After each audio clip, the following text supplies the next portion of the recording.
Like and subscribe my channel and press the bell icon for latest update.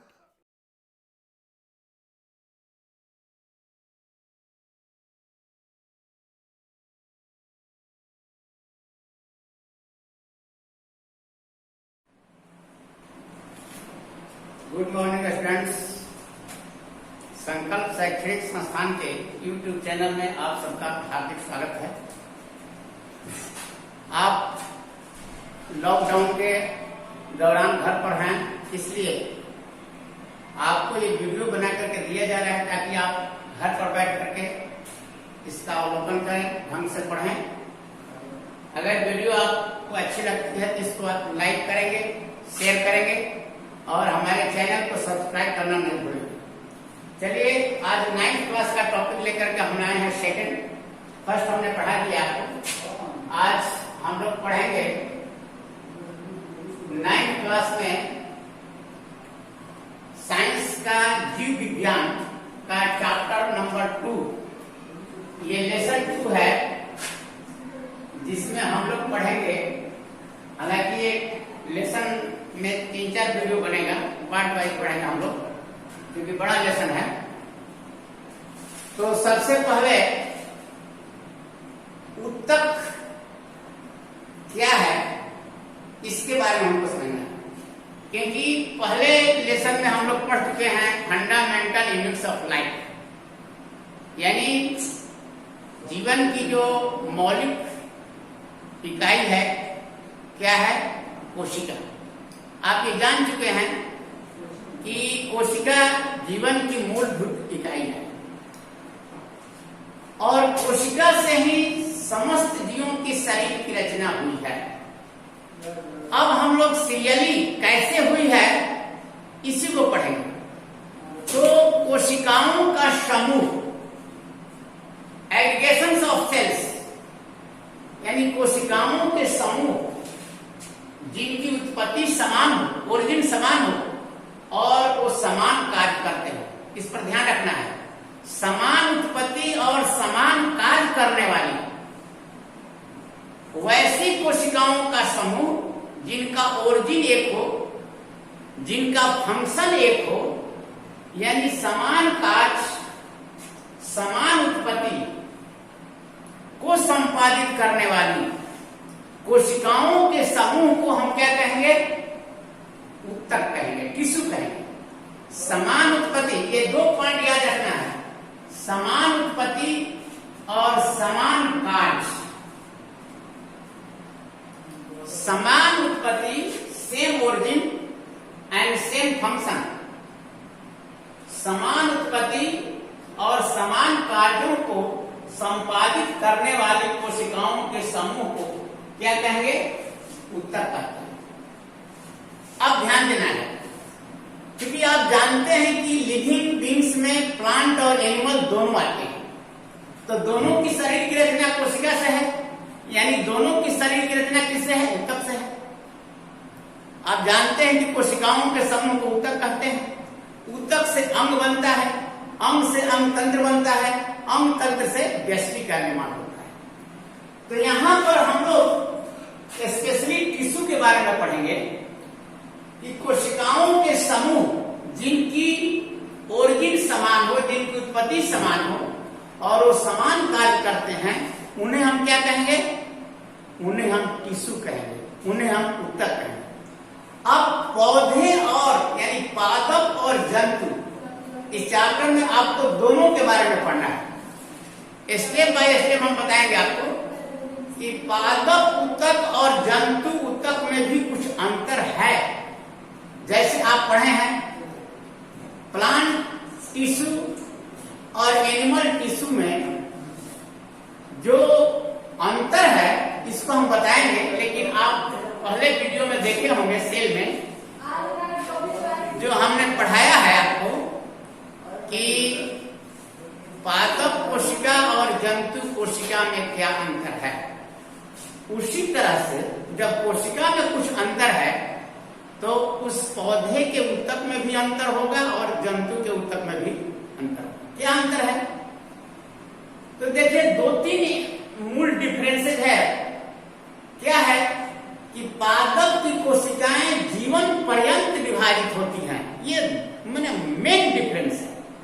पादप की कोशिकाएं जीवन पर्यंत, जैसे आप देखे होंगे बहुत बड़ा बड़ा बरगद का पेड़ बहुत विशाल हो जाता है, यानी उसकी कोशिकाओं में ये क्षमता है कि थ्रू आउट लाइफ, यानी जीवन पर्यंत वो क्या करती हैं, विभाजित होती है। लेकिन जंतु की कोशिका में ऐसा नहीं है। जंतु कोशिकाओं का, यानी जंतु के ऊतक, यानी जंतु की कोशिकाएं, क्योंकि कोशिकाओं के समूह को हम ऊतक कहते हैं, कोशिका से ऊतक बना है, तो जंतु की जो कोशिकाएं हैं वो एक लिमिट पीरियड के बाद उनकी वृद्धि रुक जाती है।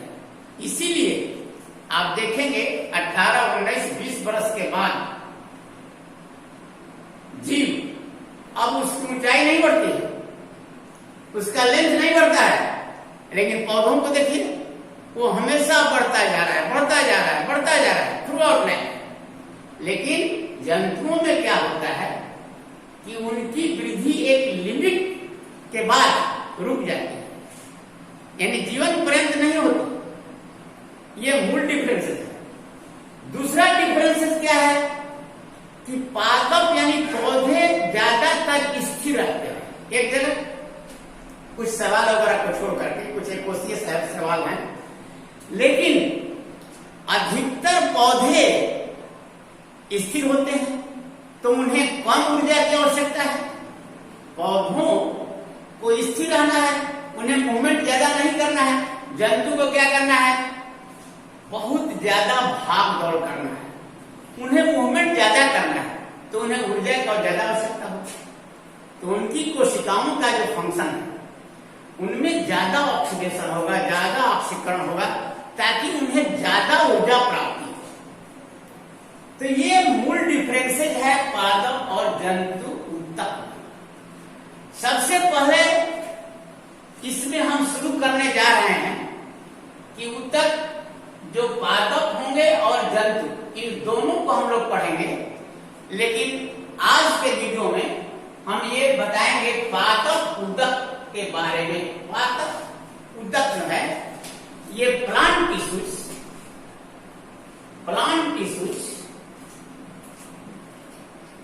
के बारे में हम लोग पढ़ेंगे। पादप ऊतक के बारे में हम लोग पढ़ेंगे। ये ऊतक कैसा है, प्लांट में जो ऊतक पाए जाते हैं ये कैसे, प्लांट टिश्यूज के बारे में। तो ये ऊतक प्लांट में दो प्रकार के हैं। अब जैसे इसको हम डिवाइड करते हैं कि पादप ऊतक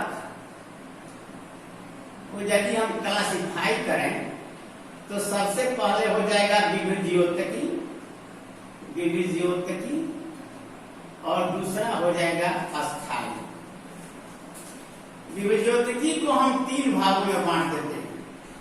कौन कौन भाग है, एक है शीर्षस्थ,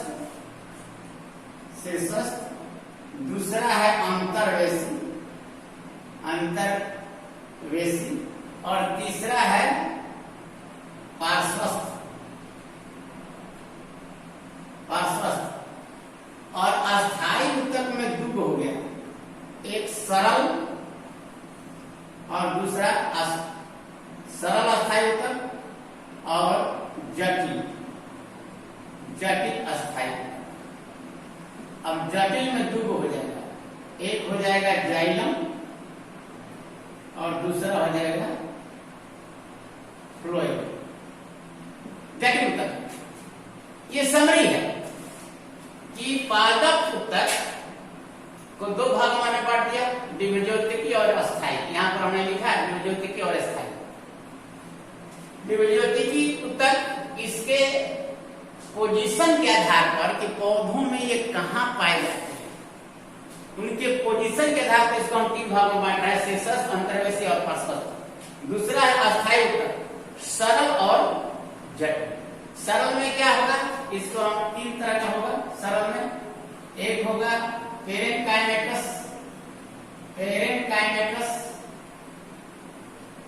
ऊतक, दूसरा होगा पोलेनकाइमेटस, यानी उसको कहते हैं स्थूल कोण, इसको कहेंगे मृदुतक, उत्तक, इसको कहेंगे दृढ़ उत्तक, दृढ़ उत्तक। स्क्लेरेन, स्क्लेरेन, इसको कहेंगे कोलन, कोलन, इसको कहेंगे पेरेन, पेरेन। ठीक है, तो चलिए द्विबीजोत्तकी उत्तक क्या है। बहुत नाम से स्पष्ट है कि यह उत्तक बिल्कुल इमैच्योर, ध्यान दीजिएगा, यानी अवयस्क जीवित कोशिकाएं हैं जिनमें विभाजन की क्षमता होती है। यही अंतर है, इनमें विभाजन की क्षमता होती है, विभाजन की क्षमता, विभाजन की क्षमता। ये कोशिकाएं हमेशा अवयस्क होती हैं, इमैच्योर, और ये हमेशा विभाजित होती रहती है।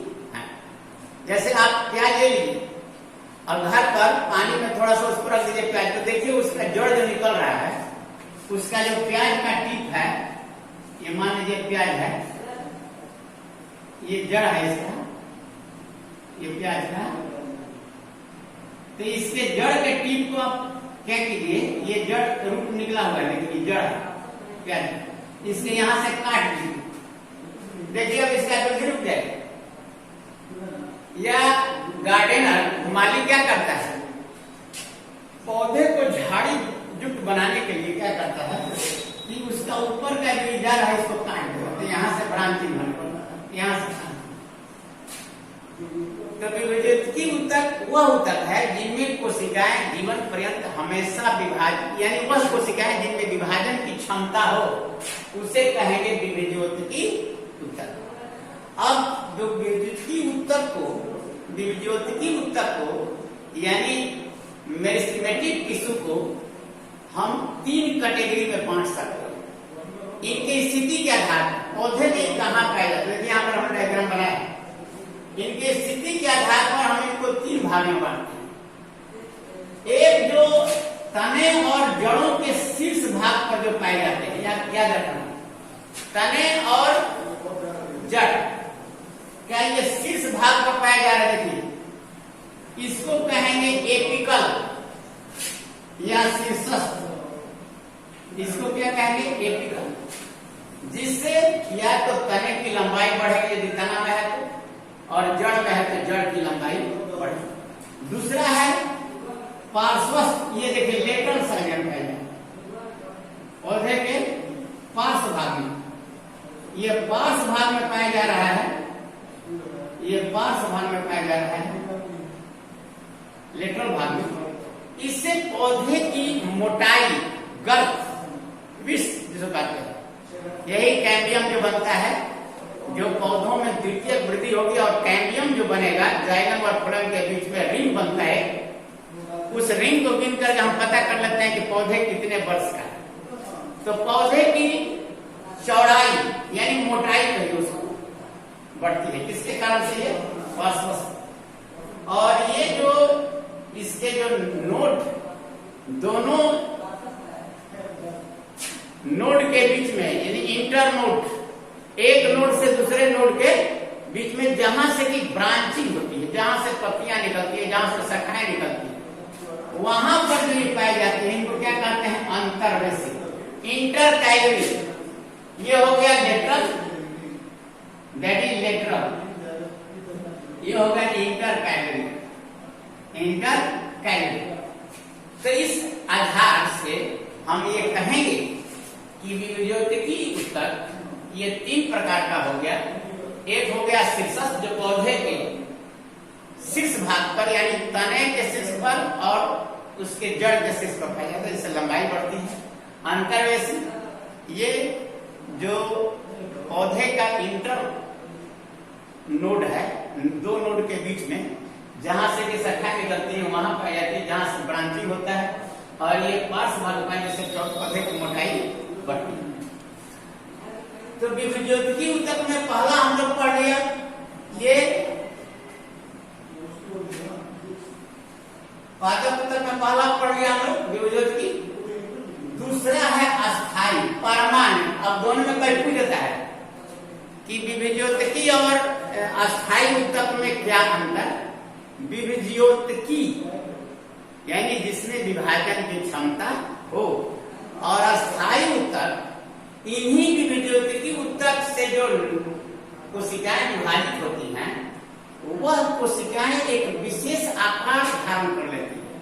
यही कोशिकाएं जो ये कोशिका बनी नई नई कोशिकाएं, यही कोशिका क्या होती है, ये कोशिका जो है एक विशिष्ट आकार का रूप धारण कर लेती है, अपने कार्य के अनुसार विशिष्ट हो जाती है। विभज्योतकी ऊतक द्वारा बनी कोशिकाएं क्या होती हैं, ये कार्यों के अनुसार एक विशिष्ट आकार धारण कर लेती हैं, जो अस्थायी हो जाती है, परमानेंट हो जाती है।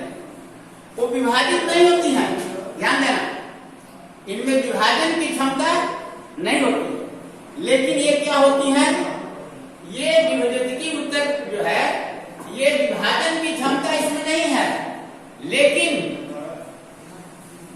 ये आकार अपना एक निश्चित कर लेती है, एक विशेष आकार धारण कर लेती है अपने कार्य के अनुसार। तो ऐसी ऊतक को क्या कहेंगे, अस्थायी। अब अस्थायी ऊतक में जो 3 प्रकार की कोशिकाएं हैं, यानी 3 तरह के ऊतक हो गए। एक हो गया, यहाँ पर हमने किया है, अस्थायी ऊतक को पहले हम विभाजित करेंगे, एक सरल और दूसरा जटिल।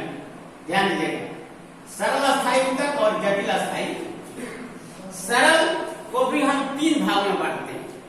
सरल अस्थायी ऊतक में क्या है कि सभी कोशिकाएं एक ही तरह की कोशिकाओं का समूह होगा। ध्यान देना, सरल ऊतक में ये अस्थायी ऊतक यानी सरल ऊतक वह ऊतक है जिसमें समरूप कोशिकाएं होती हैं, समरूप कोशिकाओं का समूह, तो इसको कहेंगे सरल। सरल ऊतक को हम 2 भाग में बांट देते हैं, एक 3 भाग में कहेंगे, 3 भाग में। एक हो गया मृदु ऊतक, दूसरा हो गया अस्थूल ऊतक, और तीसरा हो गया दृढ़ ऊतक। सरल अस्थायी ऊतक को हम 3 भाग में बांट दिए। एक हो गया पेरेन्काइमेटस, दूसरा हो गया कोलेनकाइमेटस, और तीसरा हो गया स्क्लेरेनकाइमेटस। इसका डायग्राम आप देखिए। पेरेन्काइमा में कोशिकाएं देखिए आइसोडायमेट्रिक हैं। आइसोडायमेट्रिक माने समान व्यास की, सब गोलाकार आकार देख लीजिए सबका है, और इसमें बड़ा भाइकोल्स है, केंद्रक है एक, ये साइटोप्लाज्म है, और इनके बीच में देखिए स्थान है, 2 कोशिकाओं के बीच में इंटरसेलुलर स्पेस कहते हैं उसको, अंतरकोशिकीय स्थान, अंतरकोशिकीय स्थान, कोशिकीय स्थान। ये केंद्रक है, ये जीव द्रव्य है, ध्यान दीजिएगा। ये साइटोप्लाज्म है, कोशिका द्रव्य कहते हैं इसको, कोशिका द्रव्य। इसको क्या कहेंगे, रिक्तिका, ये रिक्तिका होगा। इस तरह से ये आपको मेन चीज जानना है कि कहां पाई जाती है, क्या इसका फंक्शन है।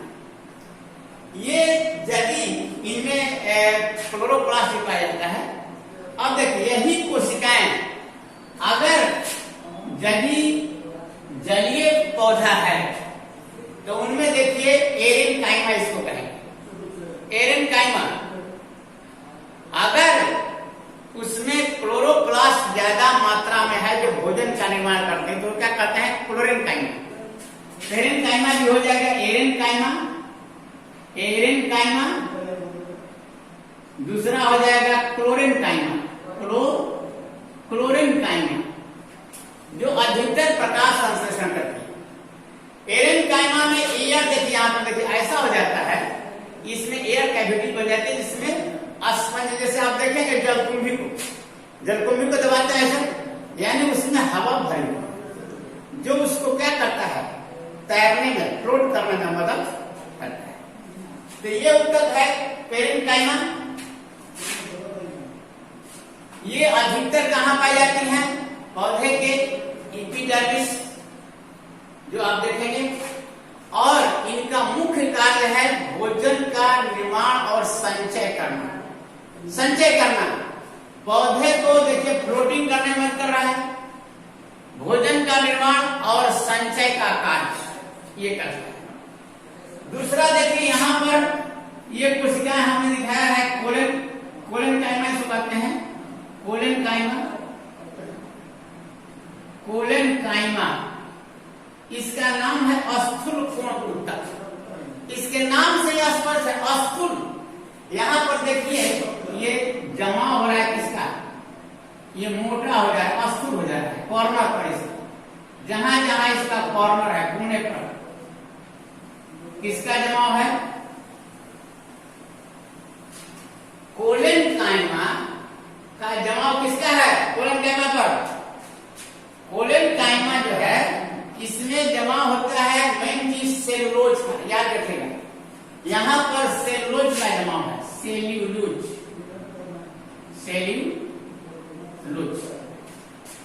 और ये वैसे जगह पर बहुत हर्बेसियस प्लांट जो होते हैं, या पानी में जो पौधा है तो पानी की धारा से ऐसे कहते हैं फ्लेक्सिबल है, लचीला। ये टूटता नहीं है, फ्लेक्सिबल, लचीलापन इसका है। जिससे क्या होता है कि पानी की धारा जब चलेगी तो क्या हो जाएगी? मुड़ जाएगी। ये फ्लेक्सिबल होते हैं, लचीले होते हैं। और इन पर अस्थूल कॉर्नर पर पाया जाता है स्थूलन। और वो स्थूलन किसका है? सेलुलोज का। ये पौधों को यांत्रिक सहारा देता है और साथ साथ जब इसमें क्लोरोप्लास्ट भी पाए जाते हैं तो क्या करता है? ये भोजन के निर्माण में सहायक होता है और पौधों को क्या करता है? लचीलापन देता है। तीसरा आ जाइए स्क्लेरेनकाइमा, जिसको हम लोग कहते हैं दृढ़ ऊतक। दृढ़ ऊतक एक तरह से डेड टिश्यू। इसमें देखिए यहाँ पर जमाव जो है किसका है? लिग्निन का। इतना मोटा हो जाता है कि बीच में ये बहुत पतला लिमन बच गया है, एलएस। और यहाँ टीएस हमने दिखा है काट कर, ऐसे लंबा काटा गया है। ये ट्रांसवर्स काटा गया, इसलिए गोल गोल दिखाई पड़ता है, ऐसे ट्रांसवर्स काटा गया है। अनुप्रस्थ काट और अनुदैर्घ्य काट, ध्यान दीजिएगा, तब इसकी कोशिकाएं लंबी। यहाँ पर दोनों काट दिखा दिए। यहाँ पर ये लिग्निन का जमाव है। इसमें लिग्निन के जमाव के कारण ये कोशिकाएं अधिकतर डेड हो गई, क्योंकि इनके साइटोप्लाज्म बिल्कुल खत्म। दोनों सिरों पर नुकीली होती है, याद रखना, ये दोनों सिरों पर नुकीली होती है और इनकी जो दीवार है काफी मोटी हो जाती है, इसलिए लिग्निफाइड हो जाती है। इसकी कोशिका भित्ति किसका जमाव होता है? लिग्निन का जमाव। और लिग्निन के जमाव के कारण ये कोशिकाएं मोटी हो जाती है। ये आप देखेंगे जैसे नारियल आप देखते होंगे, नारियल का जो ऊपर का जो छिलका हटाते हैं तो रेशा जैसा मिलता है। ये क्या है? Dead cells. लेकिन बहुत ज्यादा ये मैकेनिकल स्ट्रेंथ देता है, यांत्रिक सहायता। मैकेनिकल स्ट्रेंथ बहुत मजबूत, जैसे नारियल का रस्सी बनता है, आप देखेंगे मैकेनिकल स्ट्रेंथ नारियल का रस्सी। यानी पौधों को ये दृढ़ता प्रदान करता है, क्योंकि ये लिग्निन क्या करता है? उस दीवार पर एक सीमेंट, जैसे हम लोग दीवार पर सीमेंट लगाते हैं ना, उसी तरह से सीमेंट की तरह कार्य करता है लिग्निन का जमाव। ये कॉर्टेक्स रीजन में, पेरिसाइकल में और फ्लोएम तथा जाइलम यहाँ पाए जाते हैं। पौधे के रीजन में फ्लोएम, जाइलम, पेरिसाइकल में पाए जाते हैं। पौधे, तना तथा बीजों के कठोर आवरण और बाहरी छिलके में पाए जाते हैं। अधिकतर फाइबर वाले प्लांट्स में, रेशे वाले, से पटुआ है, रेशेदार पौधे में ये ऊतक प्रचुर मात्रा में पाए जाते हैं। यानी ये क्या करता है? इसका कार्य क्या है? पौधों को यांत्रिक सहायता प्रदान करना। दूसरा कार्य क्या है? यह पौधों के बाहरी परतों में रक्षा प्रतिरक्षात्मक ऊतक का निर्माण करता है और यह पौधों को अपनी सामर्थ्य, दक्षता, दृढ़ता और फ्लेक्सिबिलिटी प्रदान करता है। इस प्रकार यहां पर हम लोग देख लिए कि सरल अस्थायी ऊतक कितने प्रकार के हैं? 3 प्रकार के, पेरेनकाइमेटस, स्क्लेरेनकाइमेटस और पोलेनकाइमेटस। अब आगे हम लोग चलेंगे कि जो जटिल है, जटिल माने कॉम्प्लेक्स। कॉम्प्लेक्स में 2 चीज है। कॉम्प्लेक्स में क्या है? इसमें 2 आता है जिसको कहते हैं जाइलम और फ्लोएम। याद रखिएगा, यही हमको पढ़ना है मेन, जाइलम और फ्लोएम। ये दोनों जटिल ऊतक है। आप समझिए कि जाइलम क्या है और फ्लोएम क्या है। ये दोनों जो है कंडक्टिंग टिश्यू हैं, संवहन ऊतक। बहुत सिंपल समझ लीजिएगा, संवहन ऊतक हैं। ये जल, खनिज लवण और खाद्य पदार्थ का ट्रांसपोर्ट करते हैं, एक स्थान से दूसरे स्थान तक ले जाना। जाइलम का काम है पानी, जल और खनिज लवण को जड़ों से लेकर के पौधे के हर भाग में, यानी तना, पत्ती, हर जगह पहुंचा देना। Transport of water and mineral, जल और खनिज लवण को पहुंचाना। और फ्लोएम का क्या कार्य है? यह भोजन जो पत्तियों में बनता है, उस भोजन को कहां पहुंचाना? पौधे के हर अंग में। इसको कहा जाता है, स्पेशली नाम है translocation of food. Translocation of food, खाद्य का परिवहन इसके द्वारा होता है। ये पूछा जाता है कि जाइलम और फ्लोएम में क्या अंतर है। ध्यान दीजिएगा कि xylem, what is difference between xylem and phloem. तो अभी हमने आपको बताया कि इसमें 4 प्रकार के एलिमेंट्स हैं। पहला देखिए जाइलम, जाइलम को समझ लीजिए। जाइलम में 4 प्रकार के एलिमेंट्स हैं। कौन कौन? एक है वाहिनिकाएं, वेसल्स और वाहिनिकाएं। दूसरा है वाहिकाएं, वाहिनिकाएं पहला, वाहिनिकाएं। और दूसरा है वाहिकाएं, वाहिकाएं। और तीसरा है जाइलम, पेरेनकाइमा या स्क्लेरेनकाइमा करते, स्क्लेरेनकाइमा। और चौथा है जाइलम पेरेनकाइमा, ठीक है। ये 4 एलिमेंट्स पूछा जाता है कि जाइलम किन किन एलिमेंट्स से बना है। तो इसमें 4 तरह की एलिमेंट्स हैं। एक है वेसल्स, दूसरा है ट्रैकिट्स, तीसरा है जाइलम स्क्लेरन, जिसको कहते हैं जाइलम फाइबर्स, जाइलम फाइबर। और यह है जाइलम पेरेनकाइमा।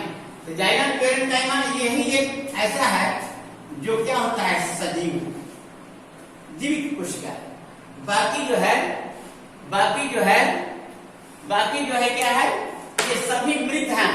अब देखिए यहां पर, इसलिए क्या होता है, ऐसे यहां से एक ऐसे काट दिया हम, यहाँ पर छिद्र है, पिट से गड्ढा है, यहाँ से पानी जो है इसमें, क्योंकि इसकी कोशिकाएं मृत हो जाती हैं और ये खोखला बन जाता है, सिलेंडर जैसा।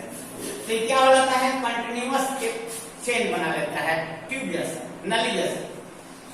जाइलम की कोशिकाएं मृत हो जाती हैं ये, और ये ट्यूब जैसा एक से एक दूसरी कोशिका यहाँ गल गया, फिर यहाँ से एक तीसरी कोशिका ये गल गई। ये सारी कोशिकाएं ये गलती जाती हैं इस तरह से। इस तरह से गलती जाएंगे तो क्या हो जाएगा, एक ट्यूब बनता जाएगा, ट्यूब इस तरह से ट्यूब बनता जाएगा। तो क्या हो जाएगा, ये पाइप जैसा, जैसे पानी पाइप से नीचे से ऊपर की ओर चढ़ता है। तो इस प्रकार ये पानी जो है जाइलम से ऊपर की ओर चढ़ता है। मेन फंक्शन जानना है क्या है, यह जल और खनिज लवण को पहुंचाता है। दूसरा है फ्लोएम। फ्लोएम क्या करता है कि जैसे पत्तियों में भोजन बना, यहाँ पर, यहाँ से ये सीव ट्यूब होता है, यहाँ पर प्लेट जैसा बना हुआ है, प्लेट जैसा, इसको छिद्रित प्लेट कहते हैं, यानी चालनी नलिका। चालनी नलिका ये छिद्र जैसा है, यहाँ से भोजन इसमें आया, भोजन इसमें, इस छिद्र द्वारा। और ऐसे बना देंगे काट करके, यहाँ दिखा रहे हैं छिद्र, जैसे चलने में छिद्र होता है, ये चालनी नलिका। इसके साथ साथ लगे हुए सेल हैं जो कॉम्पेनियन सेल का, कॉम्पेनियन सेल, इसमें केंद्रक नहीं होता, इसमें केंद्रक है। और इसी के साथ, इसके साथ साथ क्या है, केंद्रक के साथ साथ इसमें जाइलम फाइबर्स लगा होता है। यहाँ से आप जाइलम फाइबर्स देख रहे हैं, जाइलम फाइबर्स, और साथ साथ में लगा हुआ ये जाइलम पेरेंकाइम। इसमें भी चार हैं, क्या क्या है, एक है चालनी नलिका, दूसरा है कॉम्पेनियन सेल, तीसरा है फ्लोएम पेरेंकाइमा, और चौथा है फ्लोएम एस्केलेरेंकाइमा। ये चार एलिमेंट्स इसमें भी हैं, और इसका मुख्य कार्य है भोजन को पौधे के समस्त अंगों में पहुंचाने का कार्य करता है। इस तरह से ये आज हम लोग पढ़ लिए पूरा प्लांट टिश्यू के बारे में, पादप ऊतक। नेक्स्ट वीडियो में हम पढ़ाएंगे आपको जंतु ऊतक। पादप ऊतक कितने प्रकार के हैं, विभज्योतिकी ऊतक क्या है, अस्थायी ऊतक क्या है, अस्थायी ऊतक में सरल और जटिल, इस सबका हम लोग विधिवत आज अध्ययन किए इस वीडियो में। नेक्स्ट वीडियो में हम लोग पढ़ेंगे जंतु ऊतक के बारे में। That's all, thanks.